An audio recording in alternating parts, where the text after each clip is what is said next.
మనకి కొత్తగా వచ్చిన ఏఐ టెక్నాలజీ ఏదైతే ఉందో దాంతో క్రియేట్ చేసే వీడియోల వల్ల చాలా ప్రమాదాలు జరుగుతున్నాయి. అయితే ఇప్పుడు సైబర్ నేరగాళ్ళు కొత్త రకం దందాలను మొదలుపెట్టారు. ఈ లింక్ నొక్కండి, ఆ లింక్ నొక్కండి అని చెప్పేసి దొంగ కాల్స్ని చేసి లింకులు పంపించేవారు. ఇప్పుడు ఏకంగా సీఎం చంద్రబాబు గారు వీడియోలు పంపించి కార్యకర్తల్ని మోసం చేస్తున్నారు. అయితే ఖమ్మంలోనూ టీడీపీ కార్యకర్తలకి ఒక ఫోన్ కాల్ వచ్చింది. లాస్ట్ నెల 30వ తారీఖున ఒక వ్యక్తి ఫోన్ చేసి నేను దేవినేని ఉమా గారి దగ్గర పిఏగా పనిచేస్తున్నాను సార్, మీకు చెప్పమన్నారని అంటూ మాట్లాడుతూ ఇలా అనాథ పిల్లలకి వాళ్ళకి కొద్దిగా ఆర్థిక సాయం చేయాలి, మన కార్యకర్తలందరూ వాళ్ళకి అండగా నిలబడాలని చెప్పేసి ఒక ఫోన్ కాల్ వచ్చింది.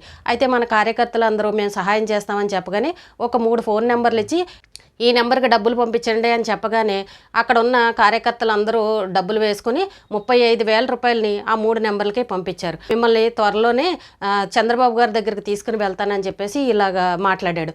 వీళ్ళు నిజం అనుకుని చాలా సంతోషపడ్డారు. అందులోనూ కార్యకర్తలకి ఒక మన సీఎం గారిని కలుస్తున్నామనంటే ఎంత ఆనందంగా ఉంటుంది చెప్పండి.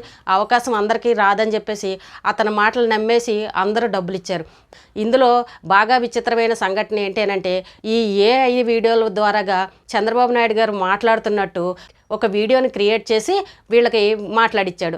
మీకు తెలంగాణ ఎన్నికల్లో బీఫామ్స్ కావాలి కదా సార్, మీతో మాట్లాడిస్తానని చెప్పేసి కొంతసేపట్లో వీడియో కాల్ చేస్తారని ఒక ఫోన్ చేశాడు. చేయగానే మన వాళ్ళందరూ పాపం కార్యకర్తలు రెడీగా ఉన్నారంట సార్ ఫోన్ చేస్తారని. అతను చెప్పిన విధంగానే 10 నిమిషాల్లో ఒక వీడియో కాల్ వచ్చింది. రాగానే చంద్రబాబు నాయుడు గారు మాట్లాడతారు కదా, ముందు వీడియో కాల్ చేయగానే తమ్ముళ్ళు ఎలా ఉన్నారు, భోంచేశారా అని అడుగుతారు కదా, ఆయన స్టైల్లో చక్కగా చంద్రబాబు నాయుడు గారు మాట్లాడినట్టే వీళ్ళతో మాట్లాడారు. ఆయన మాట్లాడింది ఒక నిమిషమో ఏమో, మీరు వచ్చేసేయండి కలుస్తానని చెప్పగానే ఇంకా మన కార్యకర్తలు నిజమనుకుని నమ్మేశారు. అందులోనూ కార్యకర్తలకి ఒక మన సీఎం గారిని కలుస్తున్నామనంటే ఎంత ఆనందంగా ఉంటుంది చెప్పండి.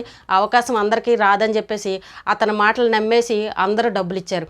మీరందరూ కూడా మంగళగిరిలో పలానా హోటల్ దగ్గరికి వచ్చేసేయండి, మిమ్మల్ని సార్ దగ్గరికి తీసుకువెళ్తాను, ఖర్చులన్నీ పార్టీయే భరిస్తుందని చెప్పగానే ఈ పార్టీ కార్యకర్తలు కూడా పాపం నిజమని నమ్మేశారు. అతను చెప్పిన డేట్కి పలానా హోటల్కి వెళ్ళి ఆ హోటల్లో ఉన్నారు. శుభ్రంగా అన్ని ఖర్చులు పార్టీయే ఇస్తుందని అనుకుని వీళ్ళు ఆ హోటల్లో భోజనం చేసిన తర్వాత హోటల్ వాళ్ళు బిల్లు అడిగారు. అడగగానే వీళ్ళు చెప్పారు, మేము పలానా పార్టీ నుండి వచ్చాము, మేము కార్యకర్తలు, మీకు పలానా ఆయన చెప్పలేదా అని చెప్పేసి హోటల్ వాళ్ళని అడగగానే మాకెవరూ ఏమీ చెప్పలేదు, మీరు బిల్లు కట్టాల్సిందని హోటల్ వాళ్ళు అడిగారు.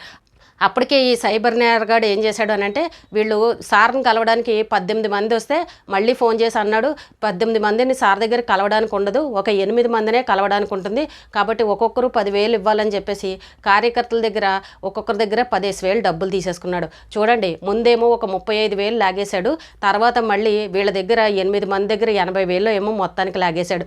అంటే ఇలాంటి మోసాలు కూడా జరుగుతున్నాయి. మనం అనుకుంటాం వీళ్ళేంటి ఇంత అమాయకంగా ఎలా నమ్మేశారు, ఎవడో ఫోన్ చేసి చంద్రబాబు నాయుడు గారి దగ్గర తీసుకువెళ్తాను అని అంటే వీళ్ళు ఎలా నమ్మారు ఇంత అమాయకంగా అని మనకందరికీ డౌట్ వస్తుంది కదా. చూడండి, ఒక వీడియో కాల్ రాగానే సీఎం గారే మాట్లాడారు అనుకుని వీళ్ళు ఇక్కడ మోసపోయారు. సారే వీడియో కాల్లో మాట్లాడారు అని అంటే ఇతను మోసగాడు ఎందుకు అవుతాడు, ఇది అంతా నిజమే కదా అనుకుని నమ్మి వాళ్ళు హోటల్కి వచ్చారు. కొత్త టెక్నాలజీ ఏదైతే వచ్చిందో ఏ ద్వారాగా వీడియోల్ని క్రియేట్ చేసేసి జనాల దగ్గర ఈ రకంగా మోసం చేసేస్తున్నారు. అయితే అసలు ఈ ఫోన్ కాల్ ఎక్కడి నుండి వచ్చిందని విచారణ చేస్తే ఇది ఏలూరు దగ్గర నుండి వచ్చిందని చెప్పేసి చెప్తున్నారు. ఇంకా దాని గురించి విచారణ అయితే జరుగుతుంది అంటున్నారు.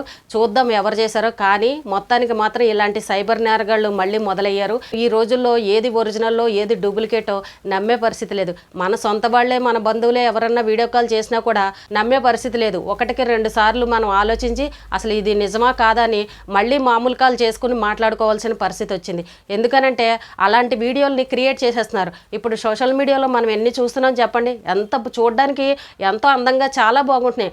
ఈ టెక్నాలజీ ఎంత బాగుంది, అన్ని రకాలుగా ఉపయోగపడుతుందని మనం అనుకుంటున్నాం. మనుషులు చేసే పని టెక్నాలజీ చేసేస్తుంది కదా అని సంబరపడుతున్నాం. కానీ ఇలాంటి టెక్నాలజీల వల్ల చూడండి ఎన్ని మోసాలు జరుగుతున్నాయో, ఎన్ని ఘోరాలు జరుగుతున్నాయో. సొంత టీడీపీ కార్యకర్తలకే సీఎం గారు ఫోన్ చేశారని వీడియో కాల్ వచ్చింది అని అంటే రేపు మనలాంటి సామాన్యులు మనల్ని మోసం చేయరని ఏముంది. రేపొద్దున మన కుటుంబ సభ్యుల్లాగానే ఏదో ఒక వీడియోని క్రియేట్ చేసి మనకు కూడా చూపించి డబ్బులు దొబ్బేసే రకాలు ఉంటాయి. కాబట్టి ఇలాంటి వాళ్ళ నుంచి జాగ్రత్తగా ఉండండి. మనం చదువుకున్నాం కదా, తెలివిగా ఉన్నాంలే, మనం ఇలా మోసపోమని మనం అనుకుంటాం. కానీ ఆ సమయం వచ్చేసరికి మనమే ఒక్కోసారి బుట్టలో పడిపోతాం. అది నిజమైన వీడియో అనుకుని మనమే మోసపోయే పరిస్థితి. అలాగే ఎంతమంది లింకులు నొక్కి డబ్బులు పోగొట్టుకున్న వాళ్ళు లేరు చెప్పండి. కాబట్టి ఇలాంటి మోసాలు కూడా జరుగుతున్నాయి.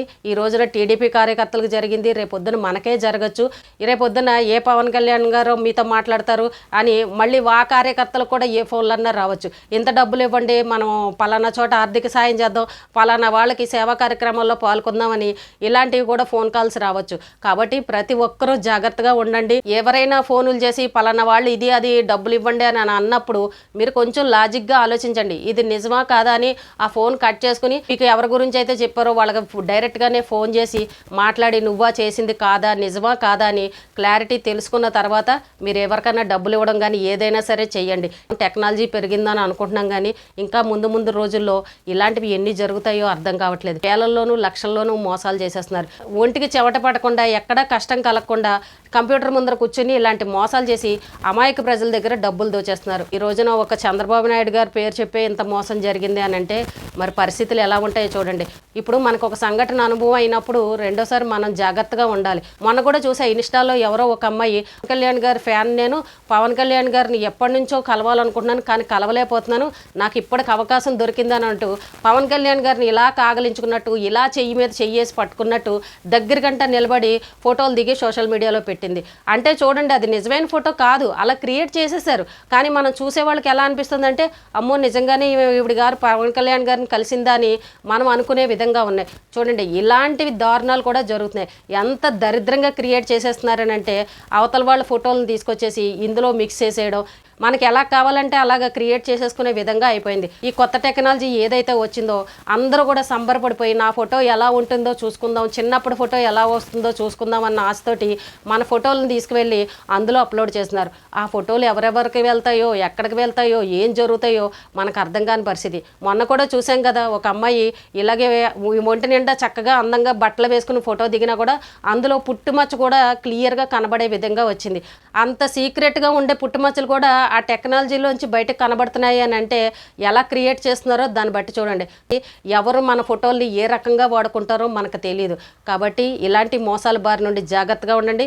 ఈ రోజున సీఎం గారి పేరే చెప్పుకొని ఇలా మోసం చేశారు అని అంటే రేపు ఇంకెవరి పేరు చెప్తారో. మీకు వీడియో కాల్స్ ఏదొచ్చినా మీ ఇంట్లో మీ సొంత వాళ్ళు మాట్లాడినా, మీ బంధువులు మాట్లాడినా, మీ ఫ్రెండ్స్ మాట్లాడినా సరే 1కి 4 సార్లు చెక్ చేసుకోండి. ఎవరైనా డబ్బులు ఇమ్మన్నారు అని చెప్తే మాత్రం అస్సలు నమ్మకండి. అలాగే పోలీసులు అంటూ మేము పలానా సిఐ అంటూ, మేము పలానా వాళ్ళమని అంటూ వాళ్ళు కూడా డైరెక్ట్గా మొహాలు కనబడి మాట్లాడతారు. అలా మాట్లాడిన అమ్మో నిజంగానే పోలీసు ఆయన మాట్లాడుతున్నారు, అమ్మో ఇవ్వకపోతే రేపు పొద్దున నన్ను ఏ రకంగా ఇరికిస్తారో అనే భయానికి డబ్బులు ఇచ్చేసే వాళ్ళు కూడా ఉంటారు. అలాంటి వాటి నుండి కూడా అప్రమత్తంగా ఉండండి. వాళ్ళు చెప్పిన నెంబర్కి డబ్బులు ట్రాన్స్ఫర్లు కొట్టడం ఇలాంటివి మాత్రం ఎవరూ చేయకండి. ప్రతి ఒక్కరూ చాలా జాగ్రత్తగా ఉండండి.